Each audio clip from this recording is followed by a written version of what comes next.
Ryan Lockett is back at it, and if you haven't checked out the campaign already, it's already running. This is Song of Silveranth, and what he's back at is his pursuit of bringing what I think is a childhood filled with video game RPGs, right? Particularly things like Final Fantasy, and bringing those to the tabletop. A lot of his games have always involved things familiar to those games, and I think he keeps pushing closer and closer to that. There are some things in this that will be familiar to you if you've played his other games, particularly Sleeping Gods. Sleeping Gods series. It feels like that in some respects, but also feels pretty different because there's some things that I've liked personally about his games and better than other things. Yeah. And this one, he seems to be tweaking things to make them not only more streamlined, because a lot of people have already said that this feels a little bit more streamlined. That's a dangerous word because it doesn't feel like a simplified game, but it feels like it's more accessible in terms of being intuitive in a number of ways. Yeah, I think this is more of a cross of what you might expect from the scope of Sleeping Gods with the mechanics of some of his other games. It is a little bit more structured maybe than Sleeping Gods is. It does give you a little bit more direction, I think, than Sleeping Gods did. And you're not joking about that feeling of that JRPG feel, because literally what's happening in this game is you're just a guy.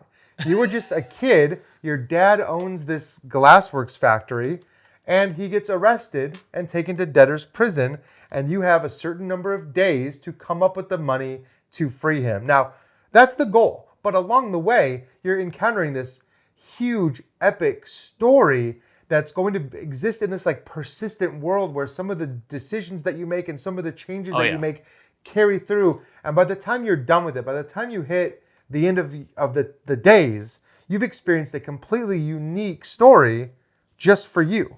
Yeah, That's interesting. The game is going to feel different in a number of different ways as you play it multiple times. But yeah, it's going to start out like that, where it's a simple story, but a lot of things are going to be unfolding. Now, it should be said, what we have here in front of us is not just a prototype. So a lot of what you see here are prototype pieces, some of them closer than others to what the final game will look like. But it's also really just a vertical slice of the game. This is a sort of a demo. It's a preview version, a demo. This first map, we can't even go off of it to explore too much off of it. But there's a giant book here, of all these different locations that are also represented by this big overworld map that you have. That's just kind of a reference. You have this as a reference, and we are starting right here in this rectangle. That represents this right here. But another thing this game does, I think quite a bit more than his other games, is it has another layer. So you've got this, and then you can actually go down into a more micro level and play a tactical sort of location. Yeah, it's and a almost lot like of this a dungeon is map, it's going to feel like a D&D dungeon combat crawl. fight. Yeah. It gets more tactical. And we're not going to go into too much details from a how to play standpoint. One, because we don't have a lot of time for you right now. But two, in his pursuit to make these games as perfect as they can be, they're even changing them since they've sent this prototype out. So this booklet here of all these locations, which I'll just flash to you, this one in particular, they have a new map for this because they're using kind of a grid-based system. And in fact, they have a video showing how combat works with this new system they've come up. I traded an email with them just today saying, is it all going to be grids? And yes, that is where they're going. So a lot of the maps that you've seen, maybe in some other videos already, but something like this, it's not going to look exactly like this. No. There are going to be some similarities, but it's going to be based on a grid, which provides a more robust design space, I think, for tactical combat. And also something that can be more familiar every time you do a location. So it's not going to feel as jarring as does this work differently? It kind of allows the game to utilize some of the same systems that feel more familiar as you play through the whole campaign. Well, yeah, I mean, it leans into that RPG feel, and that's kind of what we do have here. It is a sandbox RPG. The game doesn't put limits on what you're allowed to do. Now, David mentioned that we have the demo copy, and we're kind of more directed in our experience in that we can only go certain spaces, but on your turn, and turns are going to kind of pass back and forth, and they have this cool little player aid booklet that kind of shows you what you're doing on your turn. You're either venturing or resting, and resting is what you'd expect, but venturing is, I think, the meat of the game. It's where you're going to be interacting with this giant book, and it feeds you little bits of information. It says, okay, well, here's some locations that you can interact with right here. You'll see these little like red interactions that are like, go to a book.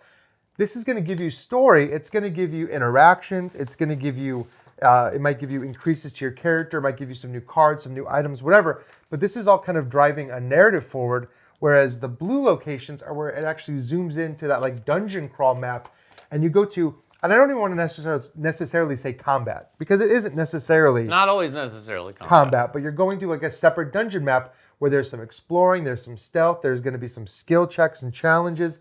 And all this stuff is kind of mixed in together in a way where you're constantly like zooming in, zooming out, looking, referencing that big map, trying to figure out where you want to go from these context clues. And that's where the story becomes kind of yours, because you might skip one of these. You might go to number 3 instead of number 1. Number 3, this lady says, oh, there's been a fight over here. We rush over there. We don't even do that. And we might never come back here this game. Yeah, things might unfold such that some of your options might not be available. We don't know this for sure because we are just playing this vertical slice, but the game definitely feels like it embraces that sort of thing so that you have a very different and unique experience. And just to give you a better idea of what we were talking about on the front of this, on your turn, you're going to look at this overworld map. And this piece here, and by the way, they have little miniatures for the pieces, but they also have standees. In fact, we have one of each for our characters when you go into the location. But you're going to decide whether you, like Ryan said, venture or rest. If you venture, you're going to move to a location and do one of those things. It's usually going to be the storybook or into the location where you're going to go into that more granular map. But all of that is going to be preceded by taking an event off the event deck. The event deck is, we don't know if it's 1 for 1, but it is very tied to the number of days that you have left. It's the timer basically. Yeah, it is the timer in the game, because there's going to be things that allow you to, you might get new events maybe, but there's definitely some things we've seen where you discard cards off the top of the event deck, and it's basically wasting time. In fact, I think you have to do that every time you rest. But you're going to take an event card at the beginning, flip it over, and add it to a line across the top of the space on the left. If there's ever 4 or more cards when you do that, you lose the rightmost card off of that line. So it gives you some of those potential opportunities to interact with things, but they're timed. You know, that's like something might go away, and now we can't do that anymore. It might put monsters out on the board that are going to move around on this board, not just the location area, but on here, you're going to have to potentially do some fighting too. So a variety of events like that come out that kind of spice things up, and it's a big deck, and they come out in any order, so you never know. In fact, the card when we played came out seemed like a pretty tough monster right off the bat, and he was right here. But it gave you options to sort of interact with it. You could always attack it. That's one of the options you have to do, is kind of like a minor action freely on your turn. Or this one had an event action, which you can do also, and the event action let us sort of sneak away from it. You did a stealth check, you took a little damage, but then the card went away.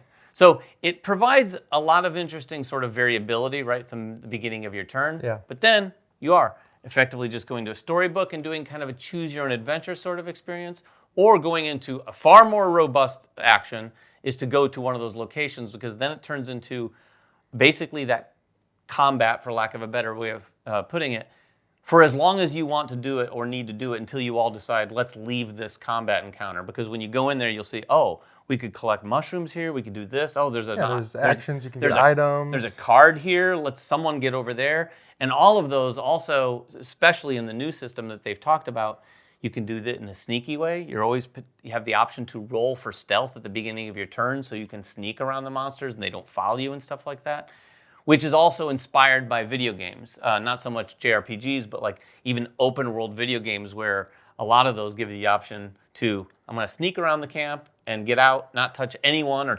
interact with anyone, but I'm going to get the stuff I need. You can do that in here, because on your turn you can just decide, okay, let's leave this area. Yeah, and to kind of lean into that video game metaphor, what would a video game like this, an open world RPG, be like without quests? Oh, yeah. And so for a game that is so open-ended, that is such a sandbox, they do give you some feelers. Like, for example, we started with 2 of these keyword cards, and if you played Sleeping Gods, this whole idea might seem a little bit familiar. Yeah. We start with these 2 keyword cards, father and uncle. And if you read the text, it's a little bit of a narrative.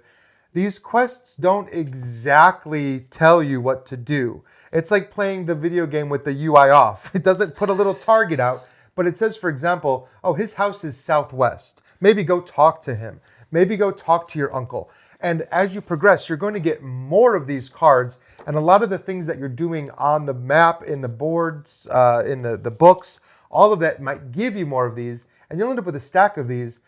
Not only that, but these keywords will unlock special dialogues and special options. When you go to do one of those events, it might say, do you have the keyword uncle? Oh yeah, we started with that one. But it might say, do you have the keyword stick? And you're like, well, no, we need to go find a stick somewhere. And it kind of gives you more direction. So you can kind of choose to focus on these at the start of your game and decide, okay, where on the map do we think this is directing? Or you can just do whatever you want. That whole map David was holding up, you can literally just start going around that map, exploring things and being like, oh, I want to go to that village.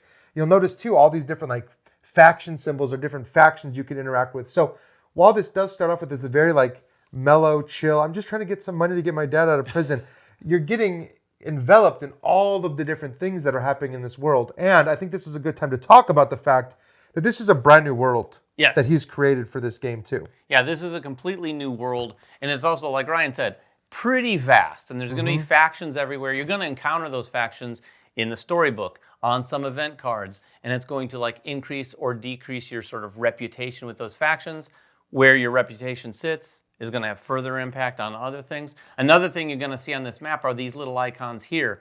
These are the havens. Again, much like a video game, when you reach a new location that has the haven icon, when you do rest, you can effectively rest at any haven. So think of it as like fast travel. So when you rest, you can like, oh, let's rest up and we'll start here. So we know that we can go all the way over there, flip that to that place in the book because we know that's what we want to do next, or we want to go back to that location to do something. Yeah, but with only like 50 days or whatever, you're going to be experiencing different chunks of the story in different times. And this is a story that is meant to be played by his admission multiple times. Again, if you played Sleeping Gods, you might be familiar with this idea that like you might do some of these things and get some clues that direct you. Next game, you might start and say, we should just ignore all that. It didn't lead us somewhere where we wanted to go. That quest line didn't end up with us saving our dad. So this game, we're going to do something a little bit different. So it's almost like a roguelite in that sense of like every time you get to the end of the game, which I know that there are ways the game can end without running out of time,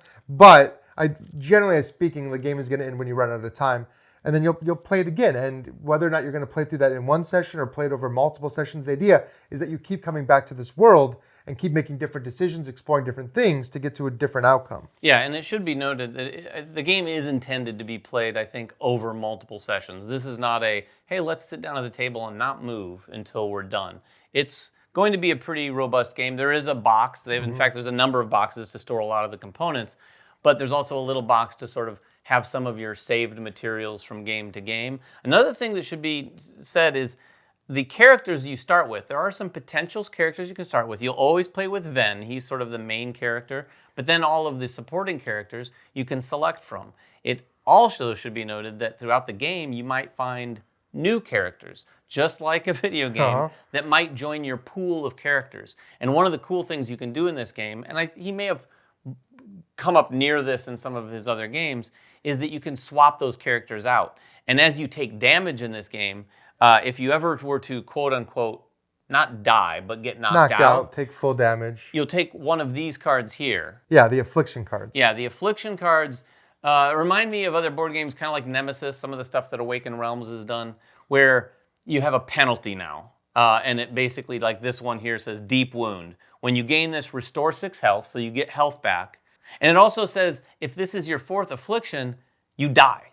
And when you die in this game, you die. Yeah. Now, Ven can never die. I think he's the main character. He's got plot armor. He is the main character. I do think, from what Ryan has said, there are some things that you will suffer if that were to happen to him, generally speaking, but he won't ever die. But other people die. So then you can, you have to swap them out with other characters. But when you rest and you swap out, you get rid of all the affliction cards off the character that's taking sort of a longer rest. And building up these characters is important. Like we said, feels like an RPG. So the decks that you're building for these characters, and everyone starts off with like a generic deck that has some of their character cards and then some generic cards filled in.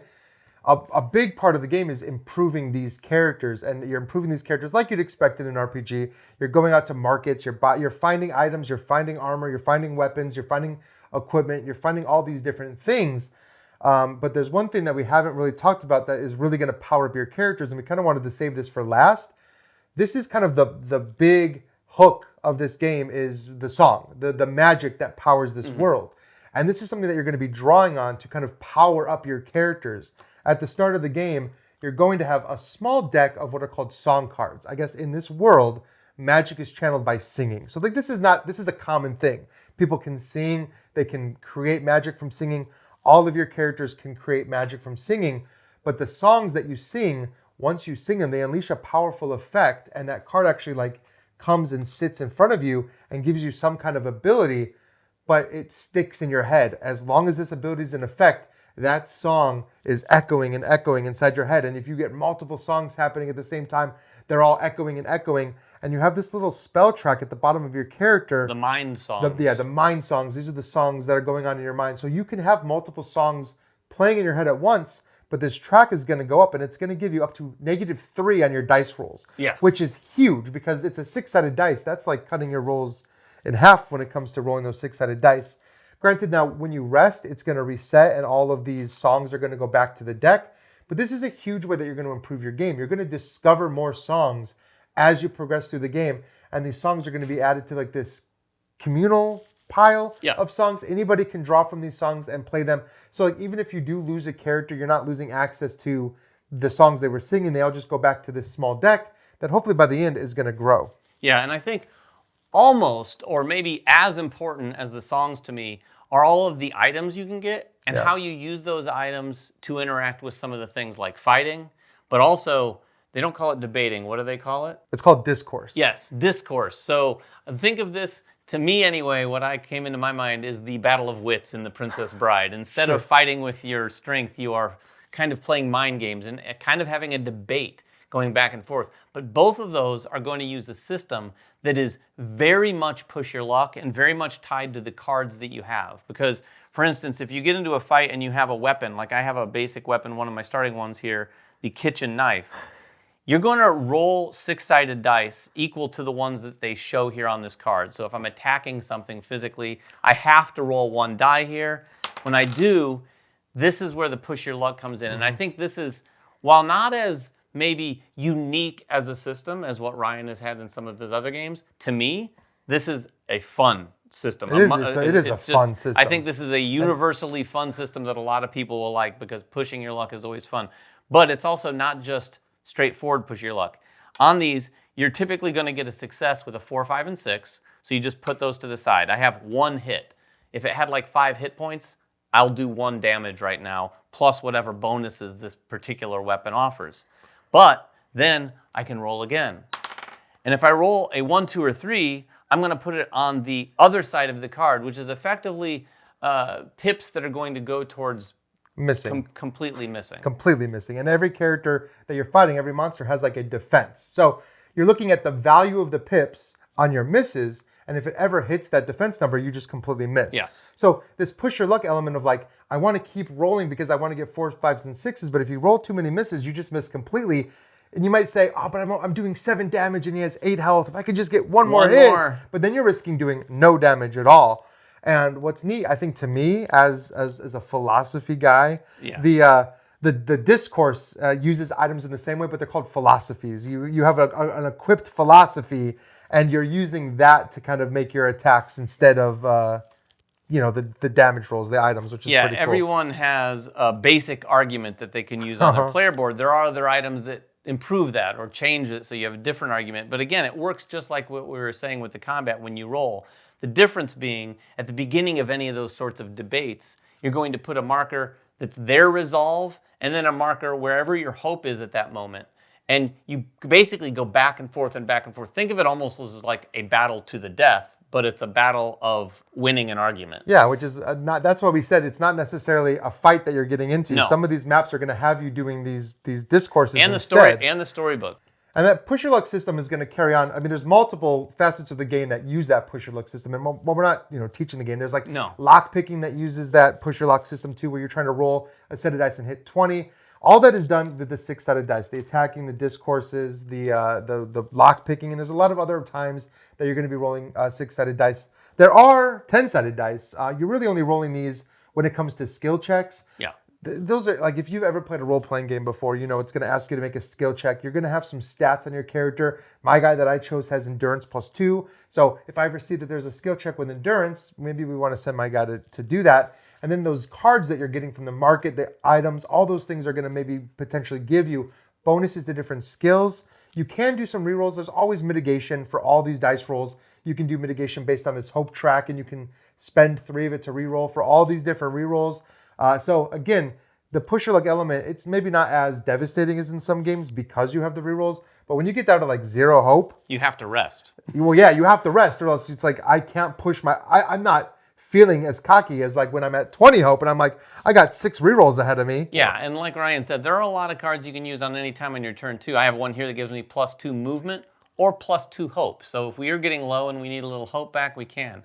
You can always choose to rest if you're not venturing. Again, so at the beginning of your turn, you might have to rest because if your hope's down to 0, you must do that. But at the beginning of your turn, if you choose to rest, you're going to do the same sort of thing. This basically sets you at any haven that you've been to before, but you're going to get all your health back. All your cards back. All your cards back. You reshuffle your entire deck, so you have access to all of those things again. So it's going to be a natural sort of day system that you're going through. You're going to go several days and rest. It actually feels quite organic and natural, and I think, again, this is one of those examples where I think it feels a little more natural and intuitive than what it's been in some of the other games. Yeah, and while we said we've only played the demo, we haven't gotten to see much more than the first couple pages of the game. We have a cardporium with just a few cards in it that we can gain access to in the demo. It seems like it's going to be a wildly scoping story. Like, what we've heard about this is like, oh yeah, you're trying to raise money to get your dad out of debtor's prison.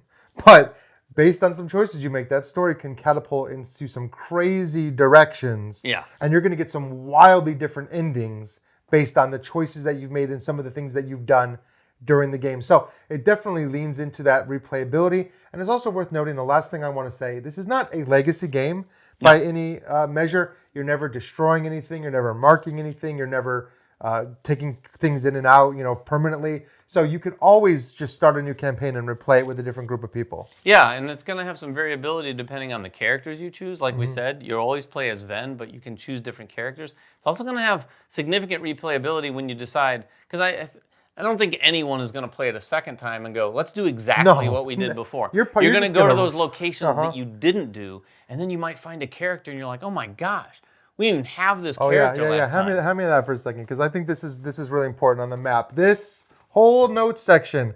If you played Sleeping Gods, I had a whole notebook when we played Sleeping Gods of like, don't go here, or this is where we got, remember that giant sword? This is where we got it from. So next game we're racing to get that giant sword because we want that sword right away. And it's a cool, like, the way that you can use your player knowledge to kind of influence your decisions on future games. Yeah, there's another thing in the upper right-hand corner of this sheet called Turns of Fate.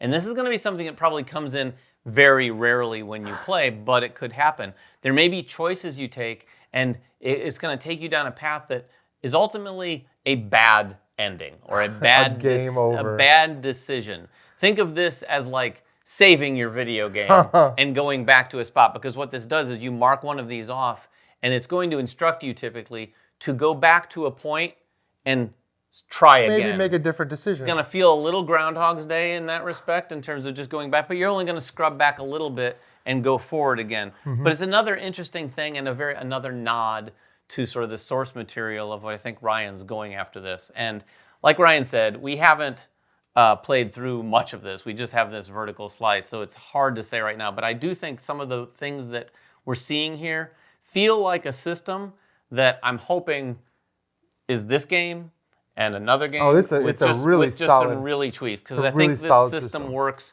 It's going to give you that sort of, again, not a legacy game, but it's going to give you that dungeon crawling sort of vast sandbox adventure experience, but in such a streamlined fashion that I think you could play this with just about anyone. Yeah.